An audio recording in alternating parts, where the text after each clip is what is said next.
오늘 말씀은 골로새서 3장입니다. 벗을 것과 덧입을 것이라는 주제로 말씀을 전하겠습니다. 오늘 본문은 대조되는 문장을 통해 전체 내용을 한눈에 볼 수 있겠습니다. 2절, 위의 것을 생각하고 땅의 것을 생각하지 말라. 이 말씀에서 위의 것과 땅의 것, 그리고 생각할 것과 생각하지 말아야 할 것으로 대조를 이루고 있습니다. 이러한 대칭 구조가 3장 전체를 이루고 있죠. 그럼 먼저 위의 것입니다. 1, 2절, 다시 살리심을 받았으면 위의 것을 찾고 위의 것을 생각하라고 합니다. 12절 마지막엔 옷 입으라고 합니다.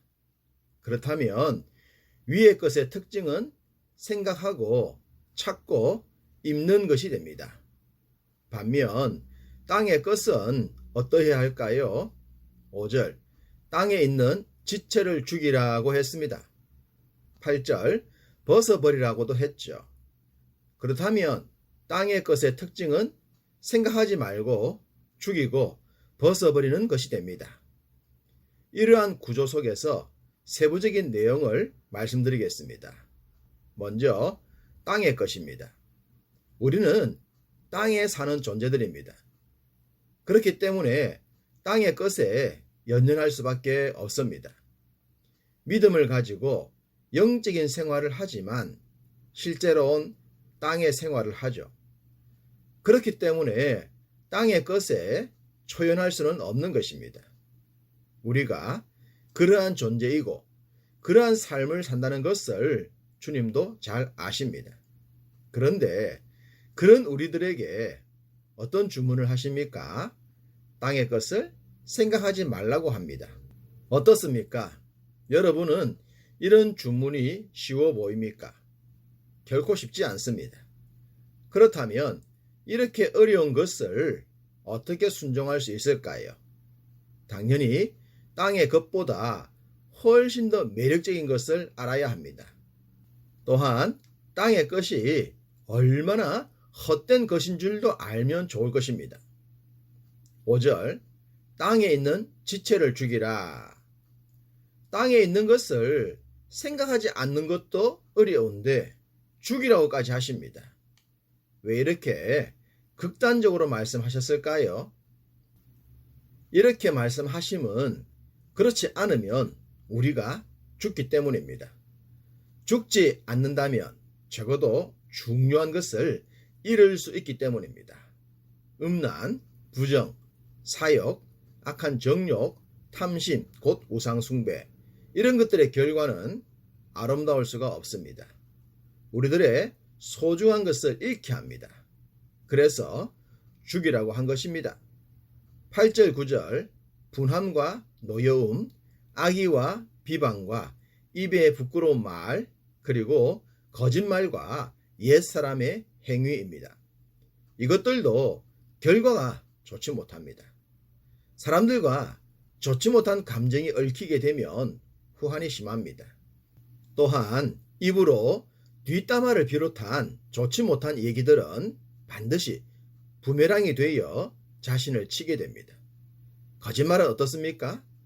임기응변이 될 수 있고 당장의 어려움을 피하기는 합니다. 그러나 시간이 갈수록 눈덩이가 되어 더 큰 피해를 가져옵니다. 그러니 처음부터 죽여버리는 것이 좋다고 한 것입니다. 이렇게 세상적인 것을 벗어버리거나 죽여야 한다면 하늘의 것은 어떠해야 할까요?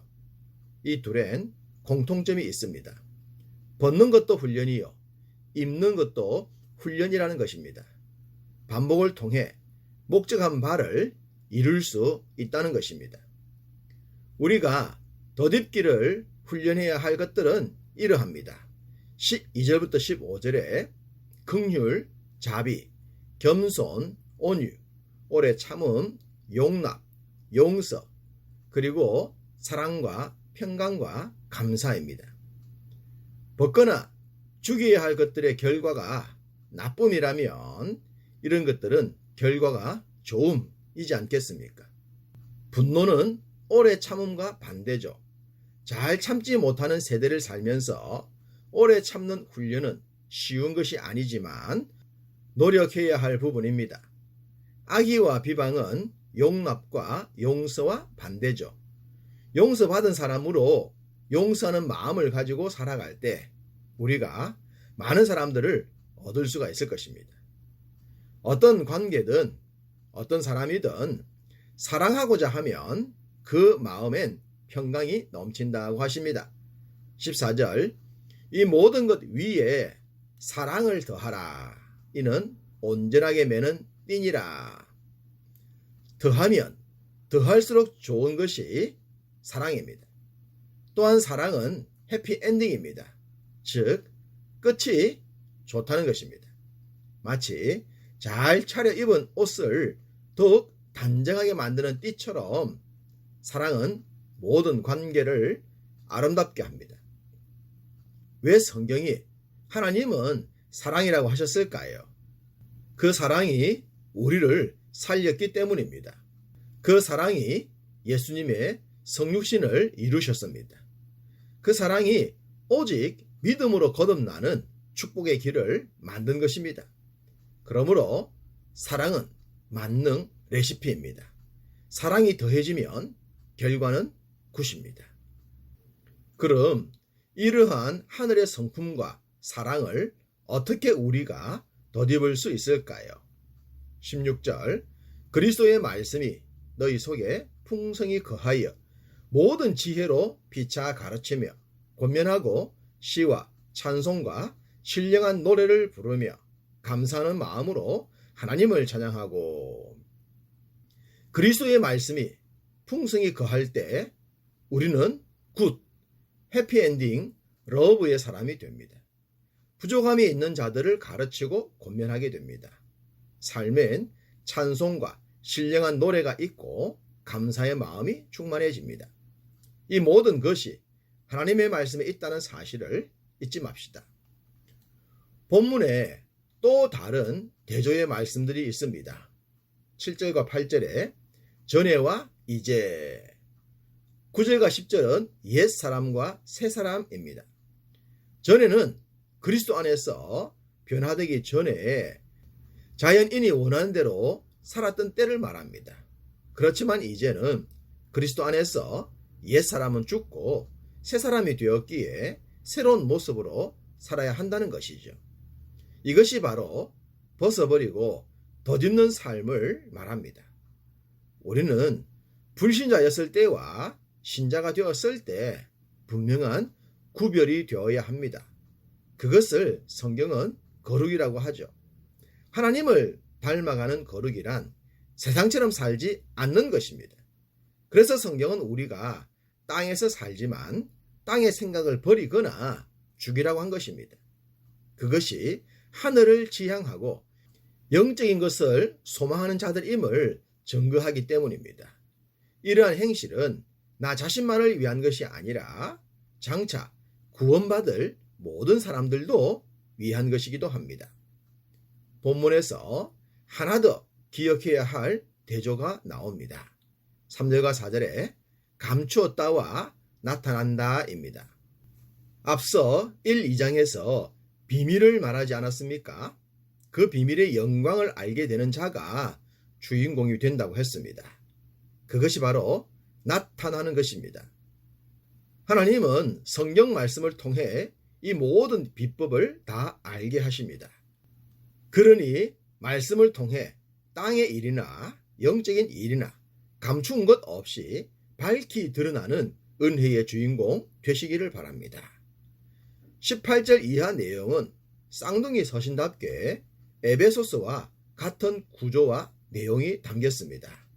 아내들아, 남편들아, 자녀들아, 아비들아, 종들아, 상전들아.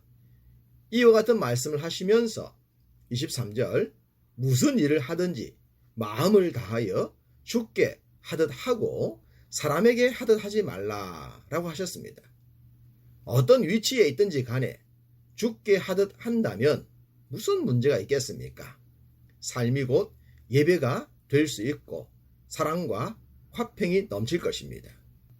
우리가 사는 현실엔 불협, 화음, 불평, 불만, 원망과 질투가 산적합니다. 상대를 죽게 대하듯 하지 않기 때문입니다.